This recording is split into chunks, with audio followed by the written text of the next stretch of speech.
All right, guys, we got something different today. This is me at work. You guys know SUMARI Dark Arts video 11716. This is one of my students, Takuma. Yeah, hello. And me and Takuma generally have very good, deep conversations about different things. So this is going to be a very casual video. I won't be correcting any of his English if he makes mistakes because I want the flow of the conversation to go as normal as possible.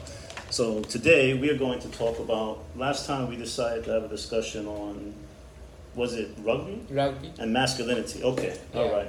So my question to him last week was, in Japan, I've noticed that rugby was very big this year in Japan, and everyone was going crazy, but I've noticed that the year previous and other years, no one really cared about rugby. From my observation, I believe that the reason rugby was so popular is because masculine energy, people want to see and feel that masculine energy. They want to feel something of that kind of like manly strength, which it's not really focused on in Japan as opposed to other countries like America or UK. What do you think, Takuma, Yeah. about this? Why so popular the rugby in Japan and become quickly? Right. I assume three reasons. First is as you said, it's powerful, Right. strengths. Many sports use their muscle these techniques. Right. However, we couldn't feel how they're strong Right. or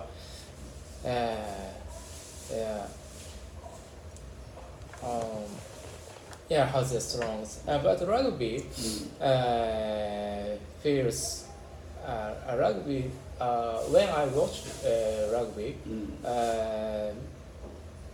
all people have tackled Right. and tried to grab enemy's ball. Right. Right.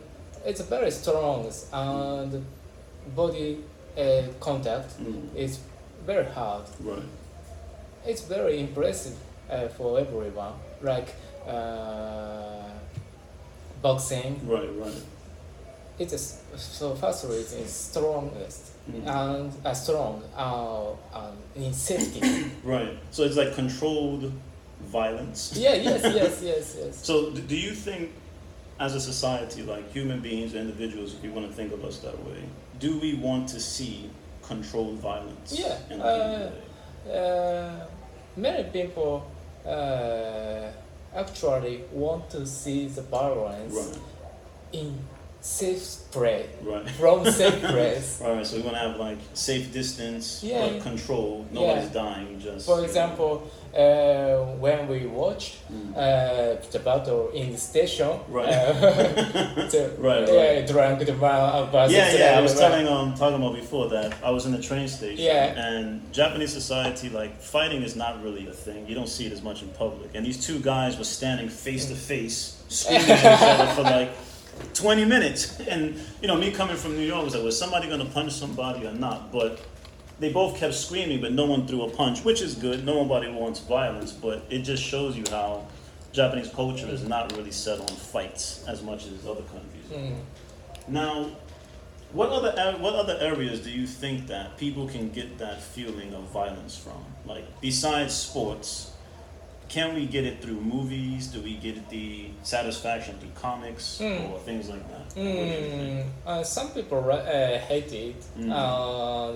They advocate them to abandon. Right. But it's minority or they are not agree with many people. Right. Because it's fiction. It's only in the movie or comics or animes. Some people advocate if children watch the violence movie or play the violence game, Right. Children maybe become more violence to the people, for their friends. Right. But that's been a common theme in a lot of, like in America, like do video games or violent things create children to be well. But it's a split argument, though. I mean, I've seen a lot of horror movies growing up. I've played a lot of violent video games, but it never thought to me, okay, I want to do this violence onto other people. But some people do those things, and that's why parents could fight to advocate for blocking these things. But do you believe that this type of media causes problems in society, or is this just a case-by-case situation? I think case by case. If those media cause problems every time, I will make a mistake, like the same things. When I was a junior high school or high school student, I played Vice City. What was it called? Vice City PlayStation. Really? Vice City? Yeah. What type of game was this? It was like an RPG? Action games. Vice City. Okay, this is like Grand Theft Auto. Yeah, Grand Theft. Yeah. That game's like very violent. Yes. It's a very popular between my friends. Right. But there now in very good man, very good businessman, and have good face to the society and the friends, families. Right. So playing violence game while watching violence movies is one factor for problems. But not always playing game violence media causes problems. It's only problems is caused by only that person. Right. I mean, sometimes censorship is a bit strange, right? Because I heard for the latest Grand Theft Auto, the last one on PlayStation 4, the Japanese version, like, they censored the torture scene. So it was like, no torturing, but you can kill prostitutes. And I'm like, well, what does that have to do with it? I mean, these things are okay. I don't know what the level of control is. Like, why is killing women okay, but you can't torture a person? I mean, obviously we know why, by society standards, but for games, I mean, well, why do we want to do these things? I mean, is it a type of outlet? Like, all right, we see something we want to... I like violence in video. I'm playing a game now, I got it this, called Mortal Kombat. It's one of the most violent video games. Of course, when I play these things, I don't feel like I want to go out and rip someone's head off, but it's a temporary satisfaction. It's a game that makes me feel good, and, you know, it's fun. I know parents probably... And kids, you know, little kids should not be playing these things if they're underage, but, you know, hey, you don't ban it because... some people want to do it. Now, we talked last time about the movie Joker. And very controversial film in America. Tell me once again, what was your view on Joker? Did you think it was a heavy movie? Was it too heavy for Japanese society? Or did it touch on some important issues? I watched Joker. I feel the theme is very interesting and what people should think deeply. But the expression is not expression and story don't fit me. Right. Yeah, I think, like I said before, I think a lot of people went into the movie expecting a superhero film, and what they got was a realistic movie about mental illness, and I guess that touches on a lot of serious issues. Now, yesterday I was talking to another student. She's a clinical psychologist. She says that in Japan, she believes a lot of Japanese people have like a fantasy image of mental illness. What do you think of that? She said a lot of people don't understand the details about mental illness. They just think, okay, the person's sick, they take pills, now they're fine. But she said it's actually more deeper than that. But people don't want to go that deep into it. What do you think of that? I agree with him or her. Actually, I don't know where mental illness deeply. And many people believe Japanese in Japan, we are normal. Right. You mean like there's no not a lot of mental Yeah, illness yeah, going yeah, around? yeah. Yeah, well, I think Japan has a very good image compared, like, in the world. Like, growing up as a kid in America, you didn't really hear bad things about Japan. But the main things you did hear was suicide rates. You know, like, Japan has the highest suicide rate in the world and overworking. Now, I believe those two go probably hand in hand together. But suicide in Japan, what's your idea and your feeling about that? Like, the suicide rate. Do you think people commit suicide only because of work-related stress, or is it other issues that people have? Sorry. Yeah, it's okay. Yeah, why do you think the suicide rate is so high in Japan? Is it only for work, or is it other issues as well? Other issues caused many suicides. Most important cause is disconnection with people. Right. If people work hard and they don't have enough money, Right. but however, the people have friends, families, or any other helpfulness people. Right. Right. They can live.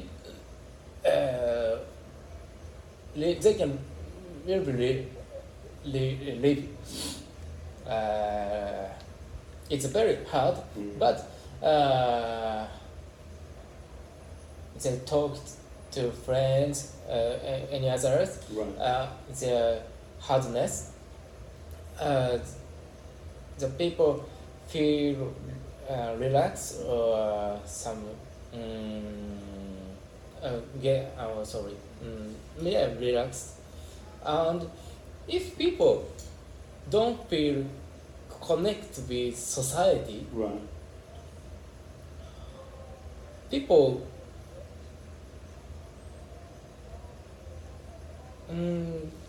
can live in the society. Right.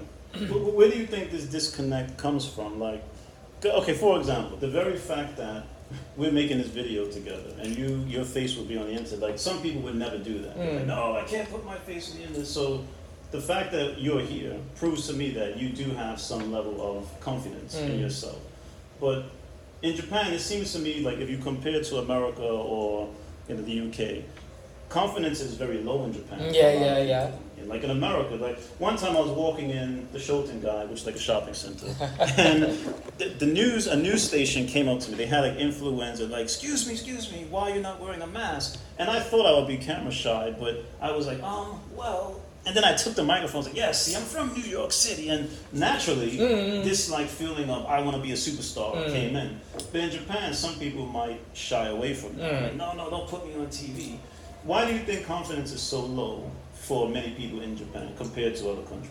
First of all, it's a historical context.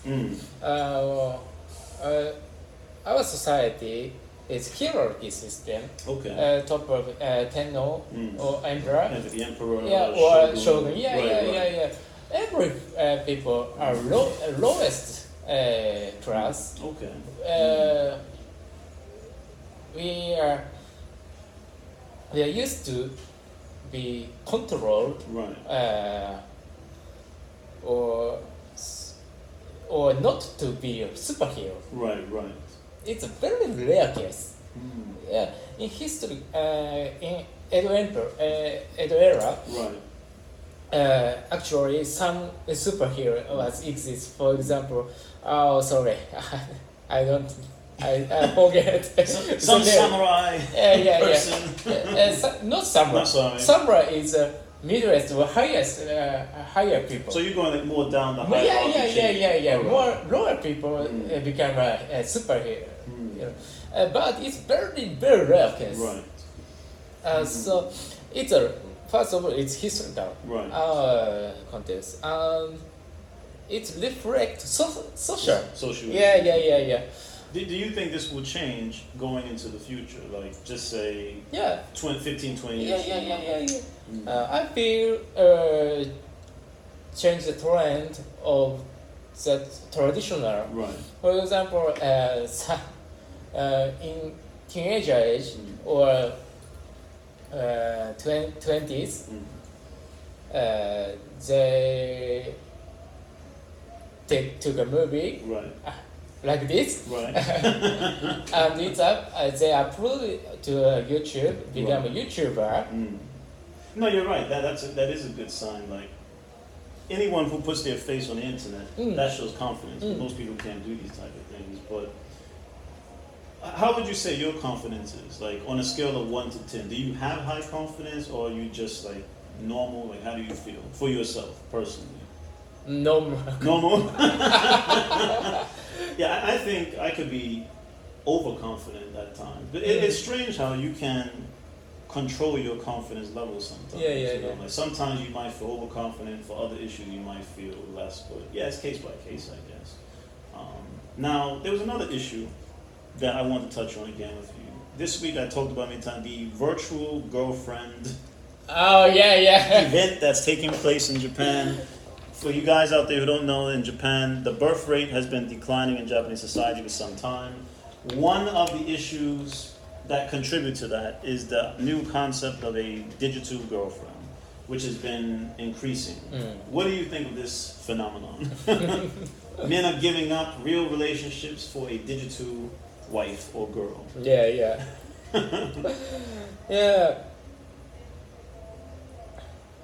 I feel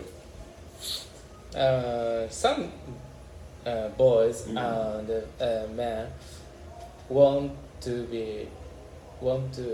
get a digital girlfriend. Right. It's a natural because they don't have confidence to himself. Right. To talk to real women. Yeah. And make the move and stuff. So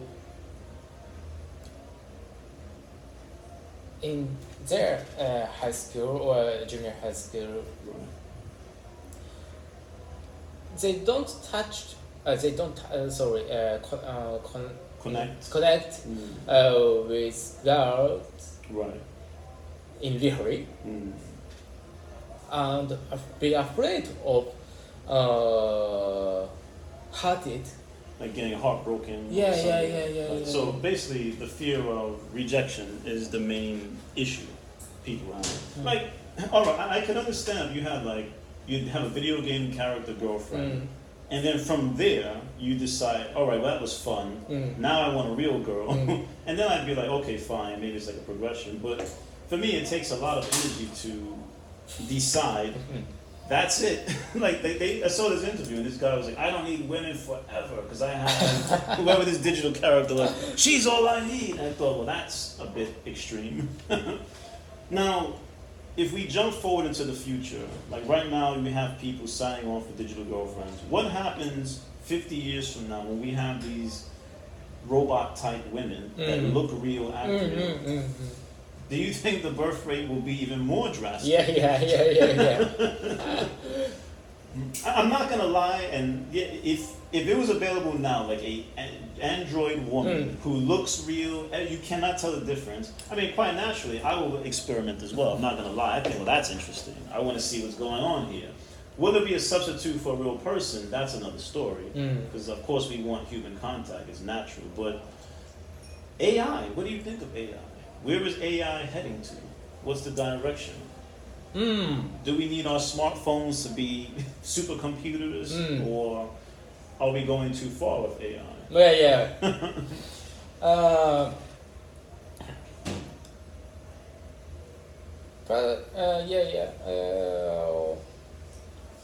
Some people, AI destroys human society. Right.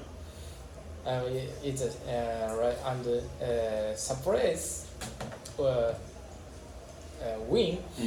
The AI wins the brain of people's singularity. Right. It may happen or not happen. Sorry, I don't know where. I'm not a specialist for AI. Yeah, none of us are specialists. Yeah. We're just theorizing right now. But however, every vehicles have good points and bad points. For example, cars. We can when we drive a car, we can go far and in short time. Right. But sometimes it killed many people Right. per year. In night, we can cut vegetables, fishes, meats.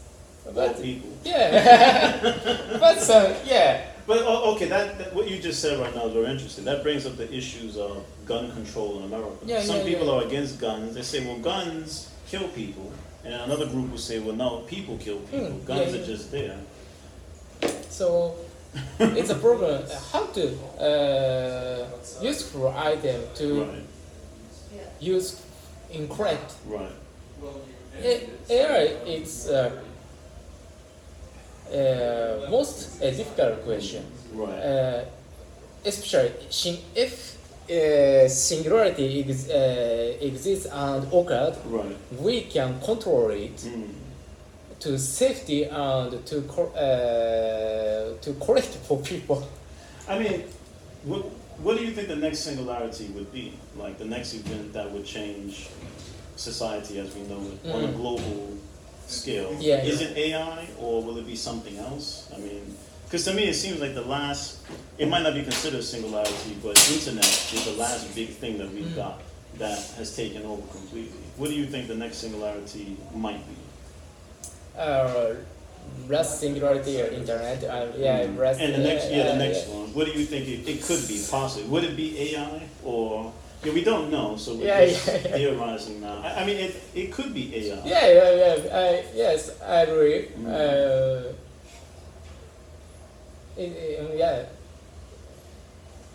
AI and 5G, 5G communicating system. Well, I mean, you said a good point. Like, neither one of us are specialists in, like, you know, IT field. Yeah. We're just two regular individuals talking about it. But that puts us in a unique position. The question is, as two normal individuals, how powerful do we need AI to be for our daily use? Do I need my smartphone to be able to speak like a real person, or is Siri, you know, with Apple, is that enough? How about yourself personally? Do you need your smartphone to be as intelligent? No, it's enough.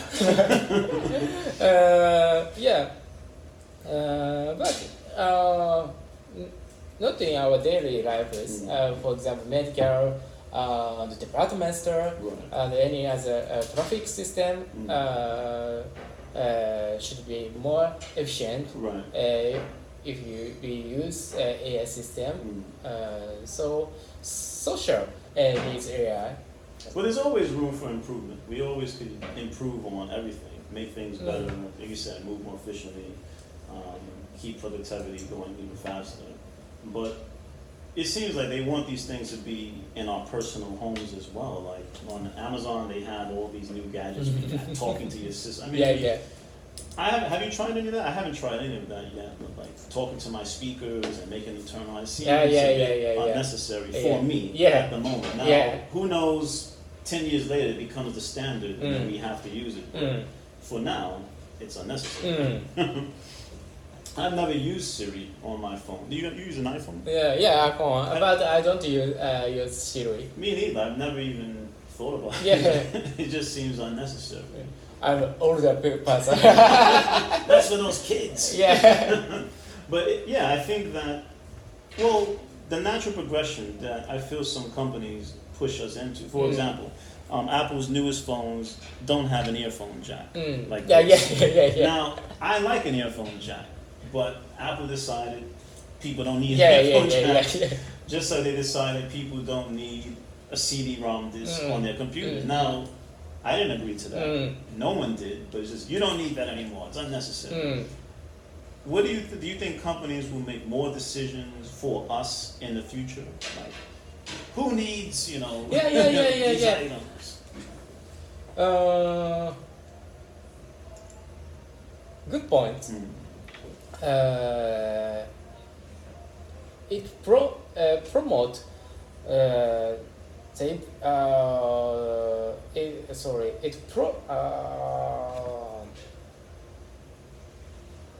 if the company decide not to use all the techniques, Right. society or other company answer to it. Right. For example, Apple decided not to use earphone jack. Right. So many audio companies develop Bluetooth earphone. Earphones. Actually, 10 years ago, I used Bluetooth earphone, Right. but it's very bad. Oh, the quality, the connection. Quality and connection both is very bad. But now, it's very harder, Right. connect with earphone jack. So no problem. Yeah, and no cables, so we can move anywhere. Right. Okay. Yeah. I mean that's a good point. It seems like once these major companies like Apple make these big decisions, they kind of set the stage, and other companies will follow.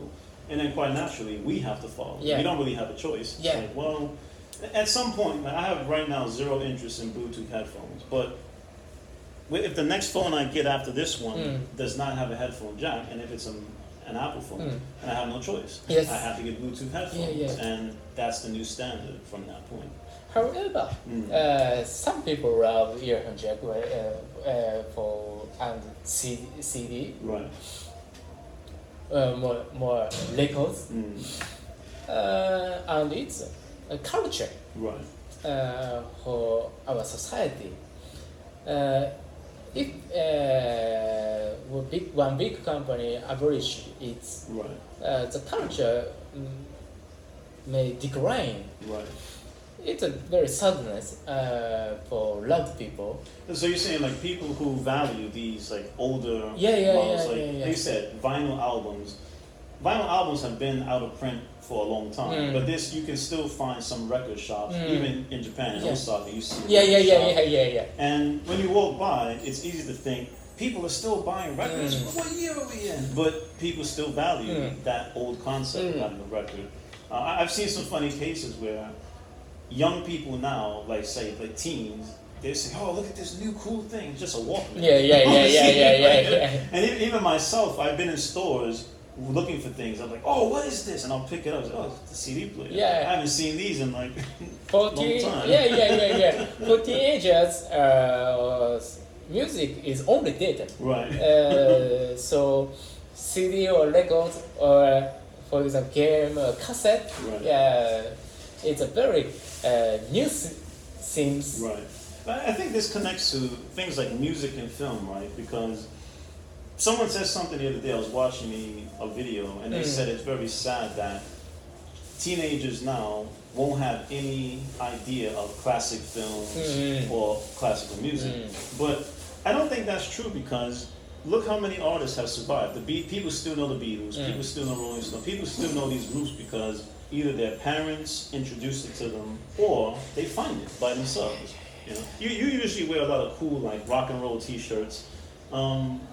This is stuff you discovered on your own, right? Through your own interests, you found out different musician groups.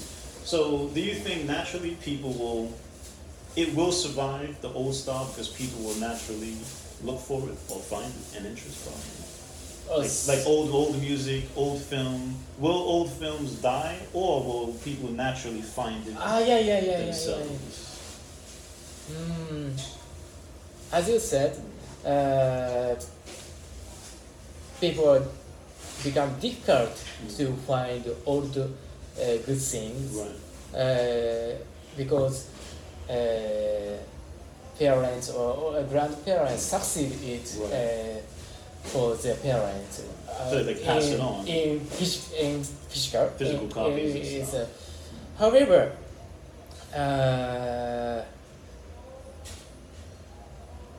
some fans tell younger people to exist more interesting in order. Right. Yeah.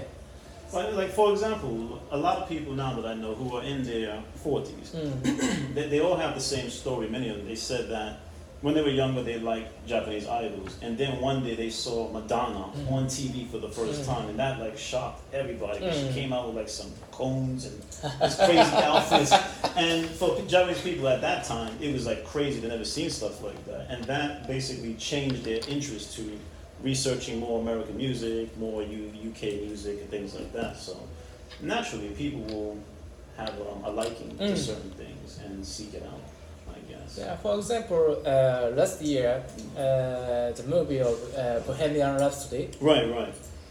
It's a turning point for young people to know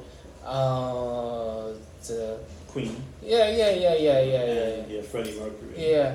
Yeah, you're right. A lot of young people probably had no idea who Freddie Mercury was. The movie comes out, that connects to, hey, that was cool. Let me do some more research, get some music, and that connects to other music in that generation. Well, if this group was good, what other groups were around at that time, and it keeps it going and stuff. Do you think pop music can survive into the future?